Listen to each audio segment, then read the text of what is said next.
Namaskar, Namaskar. I'm Navneet Anand, and you are welcome to this very special edition of BI Dialogues. With me is a young, bright IPS officer, Anukriti Sharma of 2018 batch, posted as SP South in Sambhal in Uttar Pradesh. And it's been a delight to have her here with us. Welcome, Anukriti ji.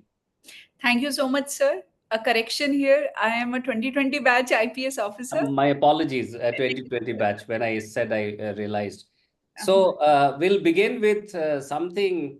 We just hear that Mr. Shubhangshu Shukla is back from the space. And you being a science student, having been to the Houston to carry out high-end research, what does it mean for sciences, especially in the context of space science for us? So, any such endeavor by a human being to uh, make an attempt to understand the universe, go deeper into science is praiseworthy. And I think the entire country has been praying for his safe return back. And I'm very happy, and we all are extremely proud that an Indian was part of this mission, and very happy to have him back. Thank you.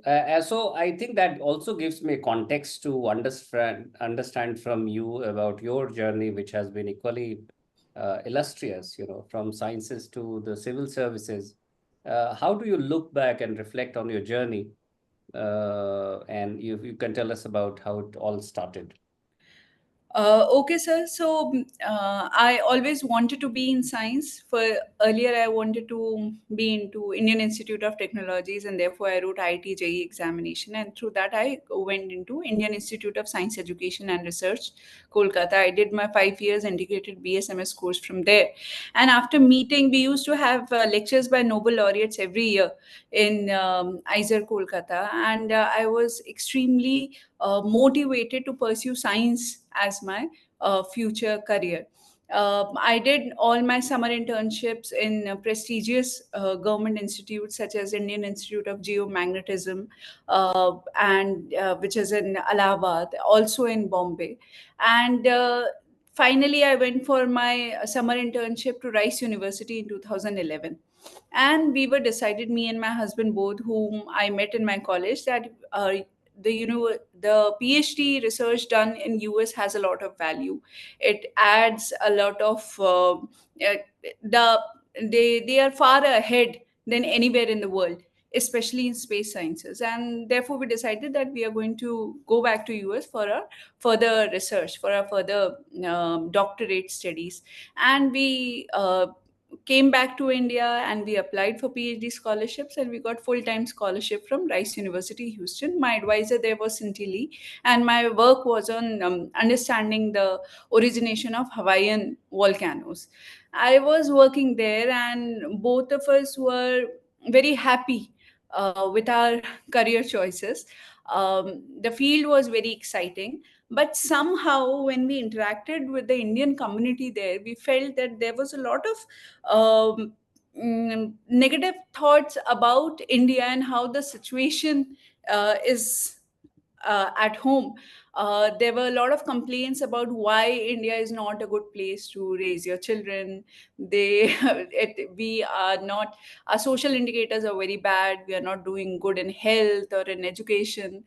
And then both of us realized that nobody else is going to do for us. It is the responsibility of the people who got an opportunity to educate themselves, who got an opportunity to pursue the career of their choices, to come back and work hard for this country and pay back to the society. And that was it was an immediate calling, and a very strong one, because to get a full-time scholarship in US is not easy, and we got it from 5-7 universities. We had been really working hard for it. My CGPA was also 9.4 in my undergraduation. So we have been consistently working hard for 4-5 years to get a PhD scholarship from US. When we finally got it, and we were there at the place of our own choice, there to make a decision to leave it and come back to India was not easy. Our families were against it. They didn't want us to to enter into a zone of uncertainty, because civil services is uncertain. But we were determined, and we were hell bent on coming back to India. And both of us decided, we dropped out of PhD, came back, and we did not do any coaching because we didn't want to be financially dependent on our parents. We started self-studying. My father-in-law is a professor in BHU. We studied from there. And through self-study, it took a lot of time. In my fourth attempt, finally, I got into civil services. My rank was 355. I got into IRS, but I wanted to do field work, and therefore, to upgrade my rank, I wrote my exam again. IAS and IPS were my first two choices, and when I got IPS, I jumped into it and got police services. So that is my entire journey, and I'm really happy with the services. I'm extremely satisfied, and I think that this job actually gives you, it's not a job, it's a service. It gives you a lot of opportunity to work for the country, and I'm very happy with the decision we both of us make. So. Excellent. That's very inspiring. My dear friends, you're watching this very special edition of BI Dialogue, Bureaucrats India Dialogue. As you're aware that Bureaucrats India is a digital magazine, a platform to bring out stories that inspire you. And today's edition is basically dedicated to the genius investigative capabilities of Anukriti and her friends, her colleagues, I'm sorry. And the title for today's, and that is why we have named this episode as Uncovering Insurance Scam Where Dead Are Brought Alive.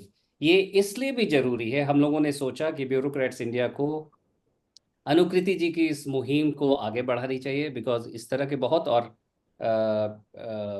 There is a reason we'd like to do it more in Hindi, because बहुत इस तरह के ऐसे लोग हैं जिनको जानना चाहिए कि किस तरह से लोगों को एक साजिश के तहत इंश्योरेंस स्कैम में फंसाया जा रहा है.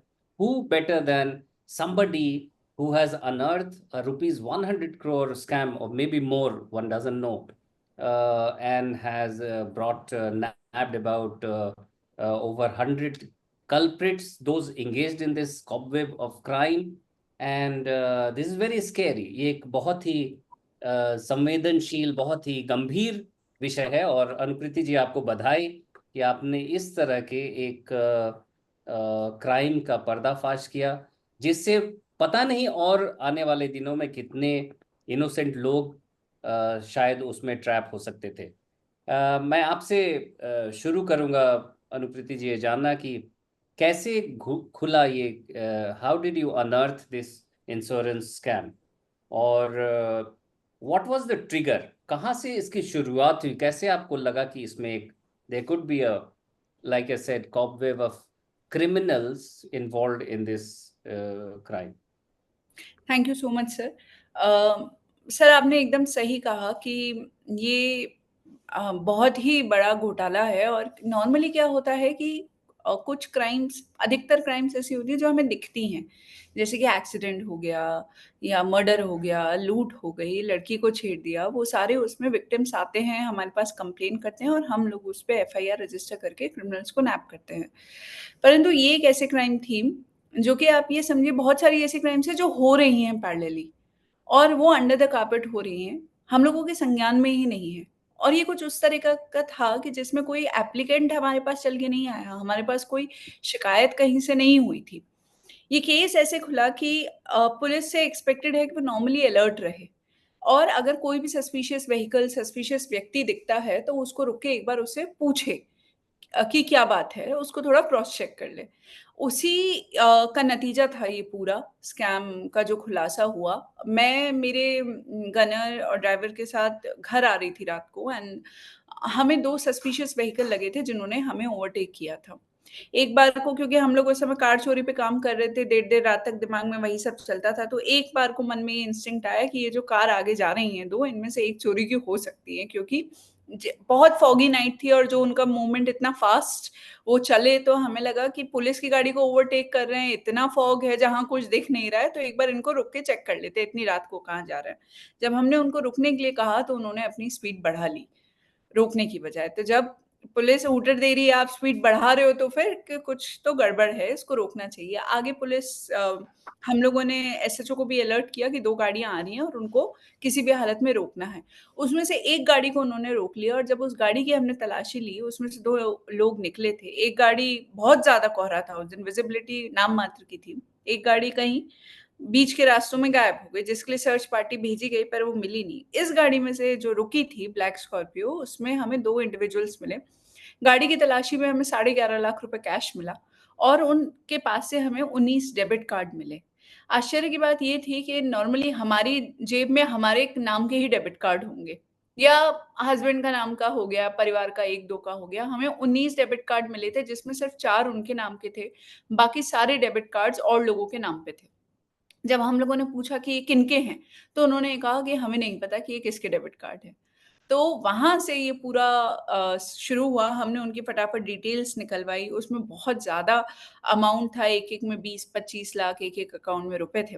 उसके बाद जब हमने उनके फ़ोन्स को एनालाइज़ किया, तो हमें ये दिखा कि बहुत सारे पॉलिसी पेपर्स हैं, गरीब-गरीब लोगों की 25-25 लाख, 30-30 लाख की पॉलिसी है। जो लोग हैंड टू माउथ हैं, वो लोग इतनी महँगी पॉलिसी क्यों करा रहे हैं? बहुत सारे लोगों के कैंसर ट्रीटमेंट के पेपर्स मिल रहे थे। फिर हम लोगों ने उनमें से 1-2 लोगों को चुना जो कि हमारे आस-पास के थे। हम ज़्यादा देर तो रख नहीं सकते किसी को पूछताछ के लिए। तो हमने कहा कि एक और बात, उसने ये बताया था कि वो इन्वेस्टिगेटिंग ऑफ़िसर है। जब अर्ली डेथ हो जाती है और क्लेम आता है किसी का, तो उसको इंश्योरेंस कंपनी इन्वेस्टिगेट कराती है। तो वो इन्वेस्टिगेशन करता है, तो प्रति इन्वेस्टिगेशन उसे ₹2,500 मिलता है। तो भाई इन्वेस्टिगेटर का न काम है, इन्वेस्टिगेशन किया और इन्वेस्टिगेशन रिपोर्ट फाइल कर दिया कंपनी को। इन्वेस्टिगेटर के मोबाइल में हमें चैट्स मिल रही हैं कि फलाना आदमी का 10.5 लाख रुपए आ गया है और उसका आगे डिस्ट्रीब्यूशन लिखा है। तो why should an investigator be concerned कि किस पॉलिसी में कितना पैसा आया कि नहीं आया? उसको इस बात से क्या लेना-देना? पर हमें जब दिखा और हमें लगा, और ऐसे कई सारे चैट्स थे, बहुत हाई वैल्यू ट्रांज़ैक्शंस थे। तो जब हमने जाके नॉमिनी को एक बार जो पास में मिली हमें, पास की जो मिली, उसको जाके हम इंश्योरेंस वाले ही बन के गए और हमने उनसे पूछा कि सुनीता जी, आपके पति की डेथ हुई थी, आपके पति का बीमा था, 10.5 लाख रुपए हमने आपके खाते में डाला है, क्या आपको मिला? तो उसका जवाब था, कौन-सा बीमा? मैंने तो अपने पति का कोई बीमा नहीं कराया। और हमने कहा, नहीं आपका फलाना बैंक में यहाँ पे खाता है, उसमें पैसे डालें। बोले वहाँ मेरा कोई खाता नहीं है। तब हमें समझ में आया कि ना नॉमिनी को इस बात की जानकारी है कि उसका कोई खाता है, ना उसको पॉलिसी की जानकारी है। और उससे जब पूछा कि भई तुम्हारी फ़ोटो, तुम्हारी डिटेल्स हमें इस व्यक्ति के मोबाइल में मिली हैं, ये है तुम्हारी फ़ोटो, ये कैसे पहुँची? तो उसने कहा कि आशा मेरे गाँव में आई थी, मेरे घर पे आई थी जब मेरे पति मरने वाले थे, वो दारू ज़्यादा पीते थे, उनका लिवर खराब हो गया था, तो उसने कहा था कि हम आपको, सरकार की कई योजनाएँ चल रही हैं, तो हम आपको पैसे दिला देंगे। तो आप अपना आधार दे दो, पैन दे दो। ये ज़्यादा शिक्षित महिला नहीं थी, सिर्फ़ हस्ताक्षर कर सकती थी। तो इसने अंगूठे भी लगाए, फ़ोटो भी खिंचाई and she did not realise कि इस वजह से उसके आधार, पैन का इस्तेमाल करके उसकी बीमा पॉलिसी शुरू हो गई है, उसके नाम का खाता खुल गया है। और जब हमने बैंक में जाके पता लगाया कि पैसा कैसे निकला है, तो सेल्फ चेक के माध्यम से 4.5 लाख 2 बार निकला था। जबकि सुनीता आज तक उस बैंक की शाखा में ही नहीं गई। इसलिए हमने उस बैंक के मैनेजर्स को भी जेल भेजा, क्योंकि कोई भी तीसरा आदमी आके सुनीता के हस्ताक्षर करके सुनीता के नाम पे इतना-इतना कैश निकाल ले रहा है। तब हमें, और उसकी पूरी चैट्स जब बंदे की हमने एनालाइज़ की, तो हमें समझ में आया कि ये बहुत ही बड़ा गिरोह है, जिसमें आशा वर्कर, जिसमें वहाँ के प्रधान, बैंक मैनेजर्स, इंश्योरेंस कंपनी के लोग, इन्वेस्टिगेशन कंपनीज़, ये लोग सब शामिल हैं। ये ऐसे लोगों को निशाना बनाते हैं जो बेहद गरीब हैं, अशिक्षित हैं और डेस्परेट नीड ऑफ मनी में हैं। उनके घर में किसी को कैंसर हो गया, इलाज चल रहा है, पैसे की बहुत आवश्यकता है, उनकी गरीबी का फ़ायदा उठा के, उनकी परिस्थितियों का फ़ायदा उठा के, उनसे डॉक्यूमेंट्स लेके और उनके नाम पे पॉलिसी खुलवाते हैं। और जो डेबिट कार्ड्स हमें उसके पास से मिले थे, वो सारे अलग-अलग नॉमिनीज़ थे। क्योंकि नॉमिनी के खातों पे इन्हीं का कंट्रोल रहता है, क्यों बैंक वालों के साथ इनकी साठगांठ रहती है, तो उनके डेबिट कार्ड, चेकबुक यही रखते हैं। जब पैसा आता है क्लेम का, ये उसको निकाल लेते हैं। तब ये सर पूरी चीज़ निकल के और इसी पे हम काम करते चले गए, तो इसमें अलग-अलग तरह के मोडस ऑपरेंडी निकल के आए और करीबन 60 से ऊपर अभियुक्त हमने अभी तक इसमें जेल भेजे हैं। तो ये अभी तक कितने विक्टिम्स आइडेंटिफाई हुए हैं, those who have been cheated? और सर सैकड़ों की संख्या में है। तो ये जो काम करता था, जो मुझे इसके फ़ोन में हमें 1 लाख से ऊपर फ़ोटोज़ मिली हैं, 30,000 से ऊपर पॉलिसी डॉक्यूमेंट्स मिले हैं। ये 11 साल से काम कर रहा है और जो हमें पासबुक्स, आधार ये सब बरामद हुए हैं, ये गुजरात से लेके असम तक के लोगों के हैं। मतलब आप नॉर्थ इंडिया में सिर्फ़ जम्मू एंड कश्मीर, हिमाचल अगर छोड़ दें, तो गुजरात, मध्य प्रदेश का लाइन ड्रॉ कीजिए, असम में बारपेटा करके एक जगह है, वहाँ तक के लोगों के हमें पासबुक, आधार इन सब के पास से बरामद हुए हैं। तो इसमें तब तक मैं कोई भी नंबर कहने से हमेशा इसलिए बचती हूँ क्योंकि जब तक हम इंश्योरेंस वाले बन के उस नॉमिनी के पास गए और हमने उससे पूछा और इसको क्रॉस चेक किया, तब मुझे 100% मैं कह सकती हूँ कि भाई सुनीता एक विक्टिम थी। ऐसे ही मैंने आस-पास के मेरा उद्देश्य ये था कि मैं इस गैंग में एक तो गैंग को पकड़ूँ और दूसरा एक क्षेत्र में डिटरेंस पैदा करूँ। तो मैं 18 विक्टिम्स तक पहुँची, उनको बताया जो आस-पास के थे और उनसे केस पंजीकृत कराया। तो मेरे को 18 पता है, पर मेरे पास जो डेटा है, वो सर सैकड़ों की संख्या में, मतलब सैकड़ों भी मैं कम बोल रही हूँ, क्योंकि इस तरह के गैंग्स पूरे देश में ऑपरेट करते हैं। सेम मोडस ऑपरेंडी है। मैंने सारी बीमा कंपनियों को उनसे डेटा माँगा था। क्यों? क्योंकि मुझे ये 1 मिनट में बताना चाहूँगी, जो मुझे इस गैंग का मोडस ऑपरेंडी जो समझ में आया, वो ये समझ में आया कि ये लोग मरणासन व्यक्ति या मरे हुए व्यक्तियों को तलाशते हैं। जो मर चुके हैं, उनका भी बाद की डेट में पॉलिसी करा के और उनका फिर वापस एक फ़ॉल्स डेट का डेथ सर्टिफ़िकेट बनाते हैं। तो जो पॉलिसी शुरू करने की तिथि और क्लेम की तिथि है, मतलब date of death of person है, उसमें 1 साल से कम का गैप है। ये एक कॉमन ऑब्जर्वेशन है और सब में उनको या तो हार्ट अटैक से मरा हुआ दिखाया है। जब इन सारी चीज़ों का मैं और जिनमें क्लेम सेटल हो गए हैं, जब मैंने इंश्योरेंस कंपनी से इन ऐसी सारी पॉलिसीज़ का डेटा माँगा, उन्होंने हज़ारों की संख्या में मुझे डेटा दिया। जिनमें से कुछ लोगों को चुन-चुन के मैंने फिज़िकली वेरीफ़ाई किया और उनसे अभियोग पंजीकृत कराया। तो it's a huge scam sir और इसका एस्टिमेशन करने में ही हम लोग अकेले नहीं कर पाएँगे, हमें सभी इंश्योरेंस कंपनीज़ का सहयोग लगेगा। So, do you think, have you apprised your colleagues and seniors, in the nearby districts, because that if that person is operating from there, he can be a pivot, or maybe he's part of, like you said, he's part of a larger pan-India gang. Sir So, सबको बताया गया है, पूरे state में बताया गया है। उसके अलावा मिनिस्ट्री ऑफ होम अफेयर्स का एक I4C सेंटर है which is Indian centre for cyber crime coordination, जो कि इस तरीके से पीयर लर्निंग सेशंस ऑर्गेनाइज़ करता है। तो I did a session for police officials from throughout the country, more than 700 police officials attended it और उन सबको इनके सारे मोडस ऑपरेंडी और सारी चीज़ों के बारे में बताया गया है। I am very happy to say कि हम लोगों की कार्रवाई के बाद बहुत सारी डिस्ट्रिक्ट्स में बहुत अच्छे-अच्छे काम हुए हैं and they are busting people everywhere. Gwalior से भी एक टीम आई थी, they stayed with us for 2 days, वो पूरा समझ के गए, दे वेंट बैक, उन्होंने अपने यहाँ पे भी गैंग को बस्ट किया। तो I have details, I know कौन-कौन लोग कहाँ-कहाँ, कौन-कौन से स्टेट में काम कर रहा है, because we are a very small district with limited human resources also. तो हम we are passing on the information, we are making all the efforts कि सब जगह जो भी हैं वो लोग पकड़े जाएँ। that's excellent, and congratulations. I think very early in your career, you have done something extremely big, and that calls for huge congratulations.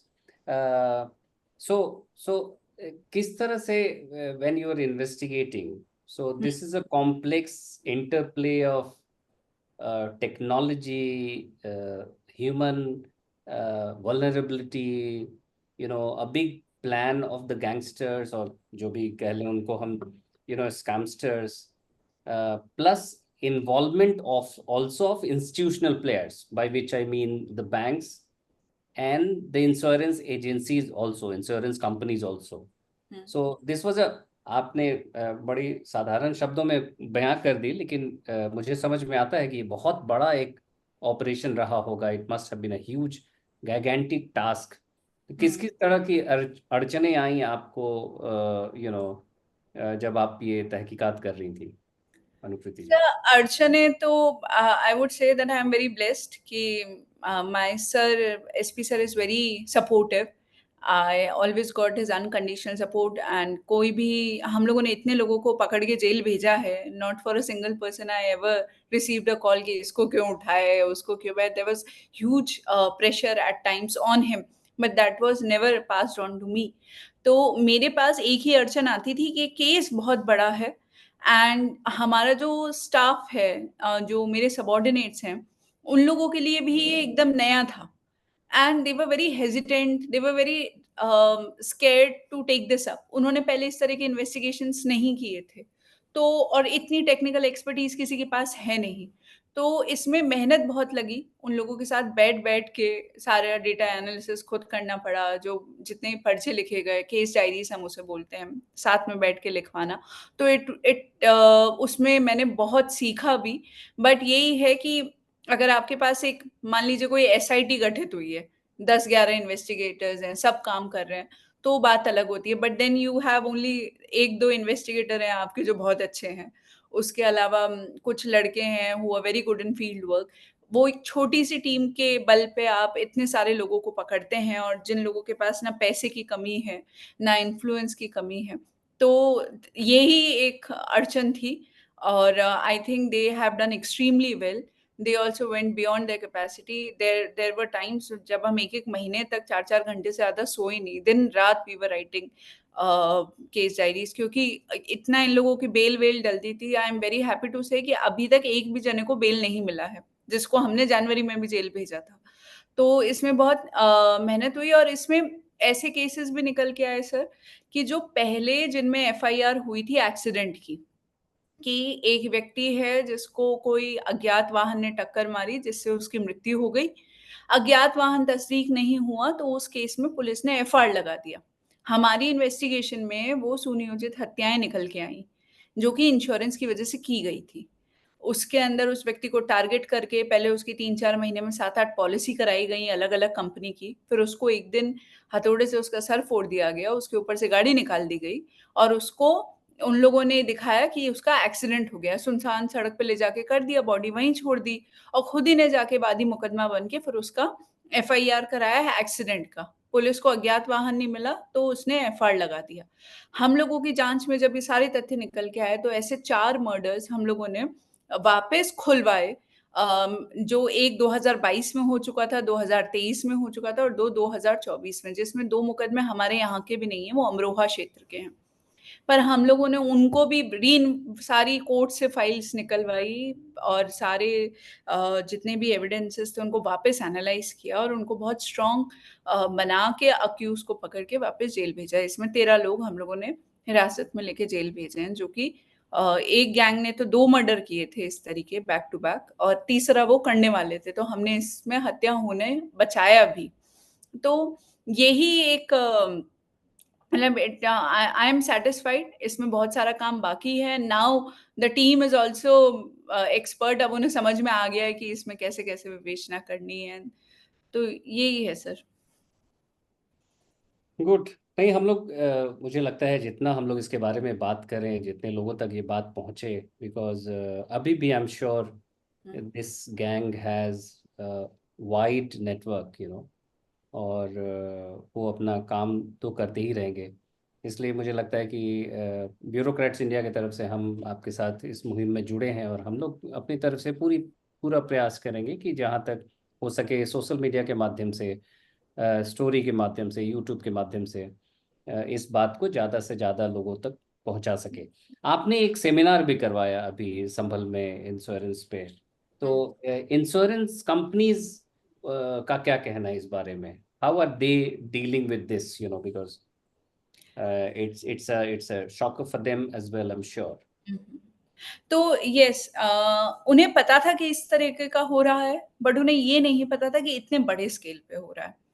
तो हम लोगों ने और and they are happy also about this entire investigation, क्योंकि उनका ये कहना है कि जब भी वो पुलिस के पास जाते थे पहले, तो उनको कह दिया, मतलब एक तो इंश्योरेंस कंपनीज के लिए सभी लोगों का एक नेगेटिव आउटलुक रहता है कि ये लोग गरीबों का प्रीमियम लेने के टाइम पे ले लेते हैं और जब क्लेम देना होता है तो अड़चन लगाते हैं और एफआईआर कराने आते हैं, तो कोई सुनता नहीं था। But now with this entire investigation they also feel कि अब जब वो अपनी बात रखेंगे पुलिस एजेंसीज के सामने, लॉ इन्फोर्समेंट एजेंसीज के सामने, तो शायद उन लोगों को सुना जाएगा। प्लस बहुत सारे इंश्योरेंस सेक्टर में हम लोगों को लूप होल समझ में आए सर। जैसे कि ऑन बोर्डिंग के वक्त जब आप पॉलिसी शुरू कराते हैं, तो अगर कैंसर पीड़ित व्यक्ति की पॉलिसी खुल रही है या फिर मरे हुए व्यक्ति की पॉलिसी खुल रही है, मतलब हमारे चेक्स एंड बैलेंसेस काम नहीं कर रहे हैं। इसके बाद जब क्लेम सेटलमेंट स्टेज आता है, तब भी इन्वेस्टिगेशंस में झूठी रिपोर्ट लगती हैं और झूठी रिपोर्ट को ओके कर दिया जाता है और उसमें क्लेम मिल जा रहा है, जेन्युइन व्यक्ति को मिल नहीं रहा है, फ्रॉडस्टर्स की खूब कमाई हो रही है। इसके अलावा बैंकिंग सेक्टर में हमें बहुत सारी कमियां नजर में आई, क्योंकि जो त्रिलोक एक व्यक्ति का, जिसका मैं केस बार बार कह रही हूँ, जिसके मरने के बाद पॉलिसीज खुली थी, उस व्यक्ति का मरने के बाद खाता खुला है, मरे हुए व्यक्ति का ई केवाईसी भी हुआ है, और तो मरे हुए व्यक्तियों का पीएमजेजेवाई का प्रीमियम भी डिडक्ट हुआ है और उनका बाद में क्लेम भी पैसा आया फर्जी डेथ सर्टिफिकेट बना के, फर्जी डेथ सर्टिफिकेट एक्सेप्ट भी हुआ है। तो there are lot of loopholes in the entire BFSI sector, मतलब banking, financial services, insurance sector जो है, सब में सुधार की आवश्यकता है। और इस ये जो हमने कॉन्क्लेव कराया सर, उसका यही पर्पस था।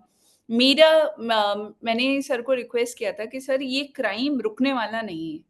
हम क्या करते हैं, पुलिस एंटर्स जब फ्रॉड हो चुका है, पर फ्रॉड प्रिवेंशन पुलिस के अकेले के बस का नहीं है, ये तब तक नहीं रुकेगा। एक तो मेरे जो फ्रॉडस्टर्स थे, जो अक्यूज थे, उन्होंने खुद बोला कि हम साउथ इंडिया में इसलिए नहीं जाते हैं, महाराष्ट्र में इसलिए नहीं जाते हैं, क्योंकि हमें मराठी नहीं आती है, हमें कन्नड़ नहीं आती है, और इसके अंदर अब आशा से इंटरेक्ट करना है, प्रधान से, लोकल लोगों से इंटरेक्ट करना है, तो लोकल भाषा आना बहुत जरूरी है। तो इसलिए ये लोग सारे हिंदी स्पीकिंग स्टेट्स में ऑपरेट करते हैं, but there are gangs, local gangs which are active in southern states as well. और मेरे को लोगों ने ये बताया कि ये महाराष्ट्र में बहुत ज्यादा हो रहा है, गुजरात में बहुत ज्यादा हो रहा है, वहां पे भी किलिंग्स हैं क्लेम के लिए। तो इसलिए सब जो लूप होल्स, जब तक बैंकिंग सेक्टर, इंश्योरेंस सेक्टर अपने लूप होल्स को प्लग नहीं करेगा, रेगुलेशन इतना वीक है इंश्योरेंस सेक्टर का, जब तक वो ठीक नहीं होगा तब तक हम ये फ्रॉड नहीं रोक पाएंगे। तो हम लोगों ने 1 दिवस का कॉन्क्लेव ऑर्गेनाइज कराया था। उसमें सिर्फ इंश्योरेंस कंपनी नहीं आई थी, उसमें इन्वेस्टिगेशन कंपनीज आई थी, उसके अंदर IRDA I, ministry of finance, department of financial services से मंदाकिनी मैम ने ज्वाइन किया था, वो इंश्योरेंस सेक्टर देखती हैं, और पीएमजेजेवाई वगैरह जितनी भी गवर्नमेंट स्कीम्स हैं वो उन्हीं के, उसका सुपरविजन उन्हीं के पास है। उसके अलावा IRDAI से मीना कुमारी मैम जुड़ी थी। एक इंश्योरेंस इंफॉर्मेशन ब्यूरो है IIB, जिसका मैंडेट है कि वो सारी इंश्योरेंस कंपनीज में कोऑर्डिनेशन कराए। अब आप सोचिए कि कोई व्यक्ति हैंड टू माउथ है, खाने के पैसे नहीं, वो 7 बीमा पॉलिसी कराएगा, 7 का प्रीमियम भी देगा और 3-4 महीने में ही 7 कराएगा, और इन 7 कंपनियों को भी नहीं पता कि एक ही आदमी ने यहाँ पे भी पॉलिसी कराया, यहाँ पे भी पॉलिसी कराया। एटलीस्ट अगर IIB के पास सारी कंपनियों का डेटा जाता है, अगर वो ही पैन नंबर या आधार नंबर बार बार अगर कोई रिकर कर रहा है, तो वो उसको रेड फ्लैग कर सकता है, सारी कंपनियों को सचेत कर सकता है कि आप क्लेम सेटल करने से पहले प्रॉपर इन्वेस्टिगेशन कराना। तो वो भी अपना काम नहीं कर रहा है सही से। तो हमने IIB को भी बुलाया था। तो जितनी गवर्नमेंट एजेंसीज इंश्योरेंस सेक्टर से जुड़ी हैं, जितने स्टेक होल्डर्स हैं, हम सब एक साथ बैठे।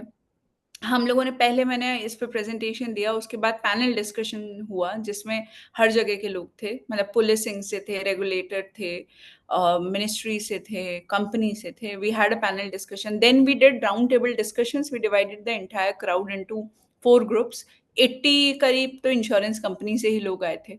उनको डिवाइड करके we gave them 40 minutes to discuss among themselves, and then each group was asked to give a presentation on loopholes identified and reforms क्या क्या होने चाहिए।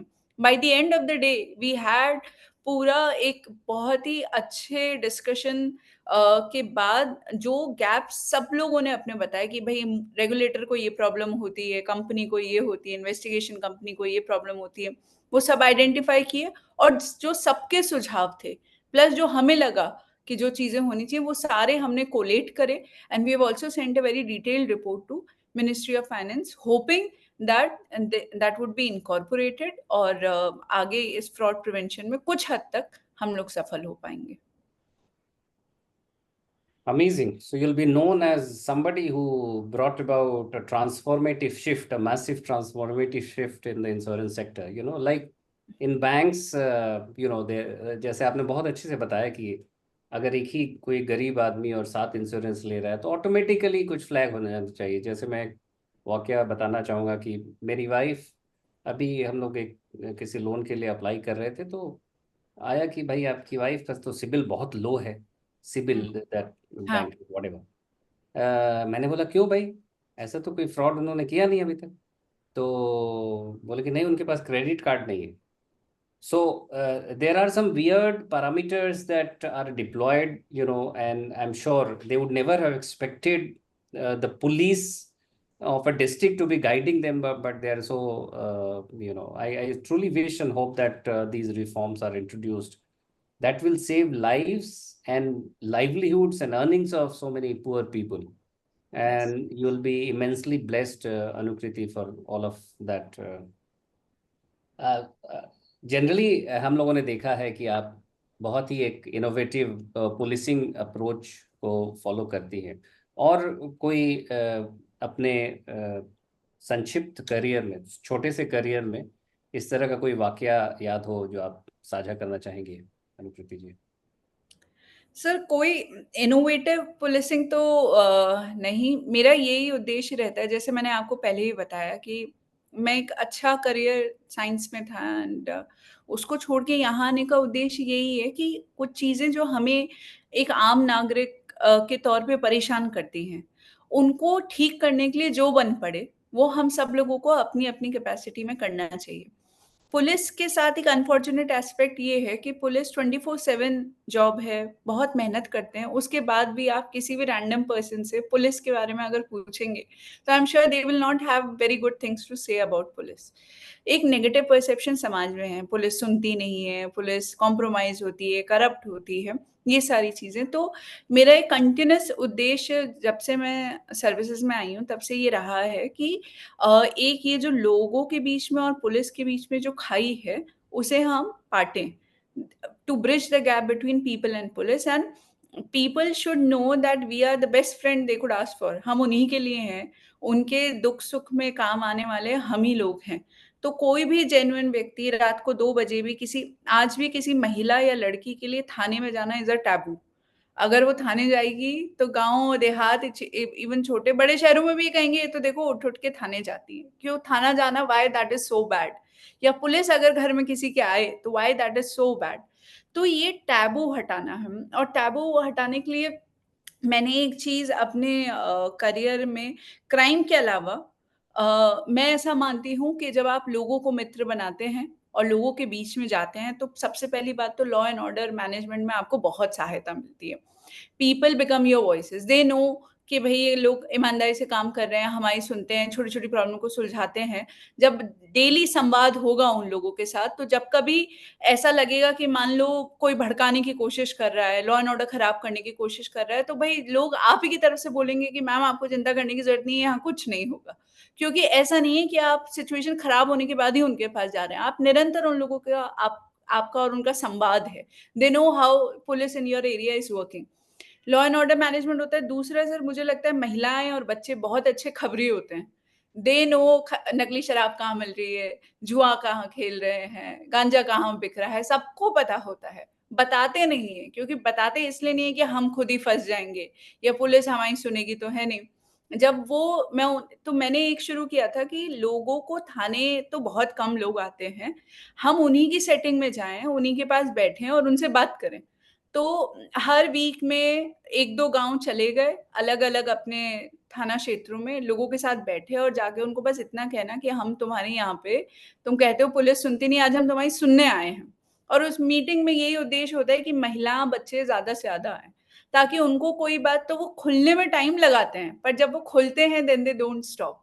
And I also share my number, मेरे एसएचओ का number, चौकी in charge का number कि कोई बात बतानी हो, तो तुम मुझे सीधा बताओ।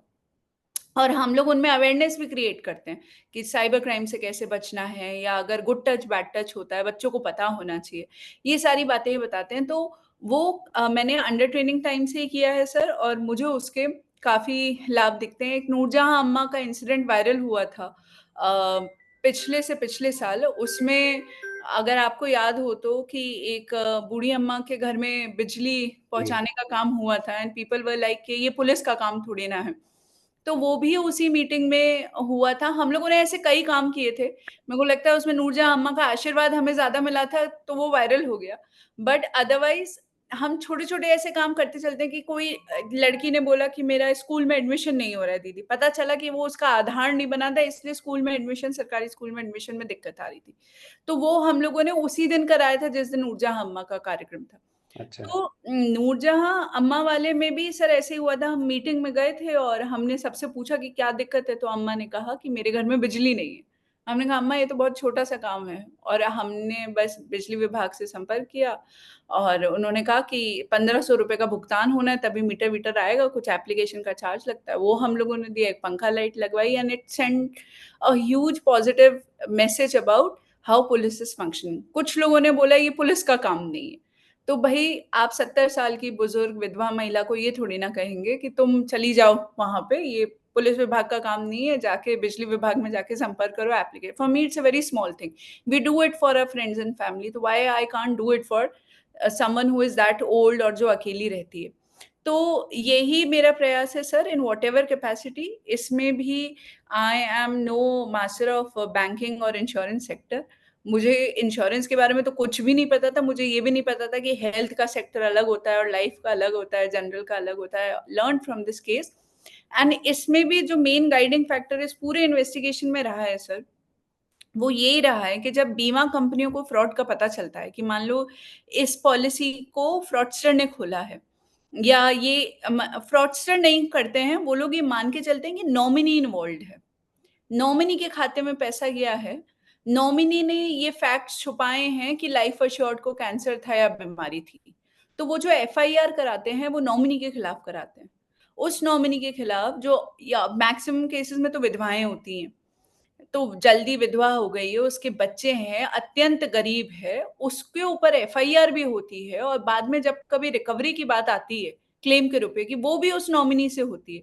उस नॉमिनी से जिसे ना पॉलिसी का ज्ञान, ना उसे ये पता कि उसका कोई बैंक खाता खुला है, जिसका इस फ्रॉड से कोई लेना-देना नहीं है।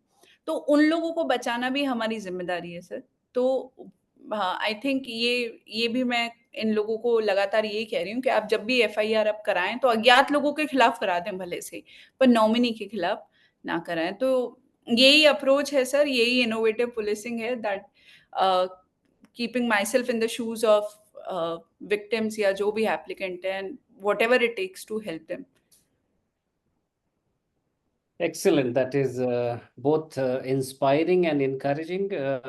My dear friends, you're watching this special edition of Bureaucrats India Dialogue with Anukriti Sharma, IPS of 2020 batch. And today's episode was dedicated to a very unique crime she has cracked, a criminal network of insurance scam, which has implications for across the country. And it is time for all of us to get aware of what this entails and how we should do our bit to ensure that the poor, the destitute, the helpless, and the vulnerable do not get trapped by these insurance scamsters. During COVID, Anukriti, we did a series of stories, and this is the new face of Indian policing. When policing is dedicated to people, Anukriti symbolizes that new face of Indian policing. And as a young, bright IPS officer, we spoke about this during COVID, how police was at the forefront. People should have asked, is police required to be doing food distribution and oxygen distribution? It was not typically, but that is how the country is changing. Noor Jahan Amma and Trilok are some examples of how Anukriti has transformed, and of course, there are many officers like her who are transforming policing. And we are so proud of you, Anukriti Sharma ji, for having done this. Thank you very much. One last word to you for those who might get trapped. एक हिंदी में एक बड़ा अच्छा संदेश देना चाहेंगे कि कैसे अपने अगले बार कोई आपसे क्लेम करे कि मैं इंश्योरेंस एजेंट हूँ या कुछ हूँ, तो उससे कैसे बचना है उसके लिए? Thank you so much sir for the kind words. आपने इतनी अच्छी-अच्छी बातें कही। सर सभी लोगों को बस मुझे यही कहना है कि अ, हम लोग एक तो गवर्नमेंट को सुने। बार-बार गवर्नमेंट अवेयरनेस कैंपेन्स चलाती है, आरबीआई बोलता है, इतने सारे एड्स आते हैं कि अपनी जानकारी किसी से साझा ना करें। किसी पे आँख बंद करके इतना विश्वास ना करें कि अपने आधार, पैन कार्ड आप सब उसको दे दे रहे हैं। कहीं पे भी आप अंगूठा लगा ले रहे हैं। या अधिकतर अशिक्षित लोगों को टारगेट बनाते थे। तो आप लोग को अगर किसी बारे में आप श्योर नहीं हो, कोई आपको सरकारी स्कीम का भी लालच दे रहा है, तो आप पर्टिकुलर उस गवर्नमेंट ऑफिस में जाएँ, वहाँ पे अपने दस्तावेज़ एक ऑफिसर को दें और वहीं से अपनी जो स्कीम-वीम खुलवानी है, उसके लिए एप्लीकेशन दें। किसी भी अनजान व्यक्ति पे आपको भरोसा करने की आवश्यकता नहीं है। बाकी लोगों से भी मेरा यही निवेदन है कि जो गैंग हमने पकड़ी है, इसमें एक पेक्युलियरिटी ये थी कि ये लोग बहुत शुरू में ये लोग खुद बहुत गरीब थे। इनके पड़ोसियों का अब कहना है कि मैम ये तो 3-4 साल में इन लोगों ने इतनी बड़ी-बड़ी कोठियाँ बना ली। तो जब आपके संज्ञान में आता है कि आपके आस-पास के कुछ लोग ऐसे हैं जो कि गलत कामों में संलिप्त हो सकते हैं, तो आप पुलिस के ऊपर भरोसा करके उनसे अपनी जानकारी साझा करें। अगर आपको लगता है कि थाने स्तर पे शायद कार्रवाई ना हो, तो आप उच्च अधिकारियों के पास जाएँ, आप एसपी सर के पास जाएँ, सब अपने ऑफ़िसेज़ में जन सुनवाई करते हैं, उनसे जाके गोपनीय रूप से अपनी बात कहें कि सर, ये लोग इस गतिविधि में संलिप्त हो सकते हैं और इनके ऊपर कार्रवाई होनी चाहिए। क्योंकि इन लोगों ने बहुत जल्दी बहुत ज़्यादा पैसा कमाया है। हम सबको पता है कि it takes a lot of hard work to earn money. तो when somebody is becoming rich in a very short span of time और लोगों को पता होता है, तो इसलिए अपनी जानकारी भी साझा करें। और बाकी इन जनरल लोगों से यही रिक्वेस्ट है कि मेरे लिए पुलिसिंग में मैं फील्ड वर्क में आना चाहती थी, सिविल सर्विसेज में आना चाहती थी, but I seriously think that India needs good people in every profession. We need good doctors, we need good teachers, journalist, everyone. तो आप लोग जिस भी प्रोफेशन में हो, please try to take a step beyond. We all need to work hard. हम लोग सब जब अपने-अपने क्षेत्रों में खूब मेहनत करके थोड़ा-सा काम करेंगे, तो शायद देश थोड़ा-सा आगे जाएगा। तो ये ना सोचे कि सरकार को ही अपना काम करना है या ये स आदमी ही सड़क बनाएगा या कचरा जो है सैनिटेशन वाले सफाई कर्मचारी ही सफाई करेंगे। तो जितना आप अपने स्तर पे कर सकते हैं, उतना ज़रूर करें and let's work hard together to make this country a better place to live in. That's all, sir. Thank you very much. That was very, very informative, enlightening, and refreshing talking to you. Thank you. And आप सब लोगों का हमें join करने के लिए बहुत शुक्रिया, धन्यवाद। जय हिंद। Thank you, sir.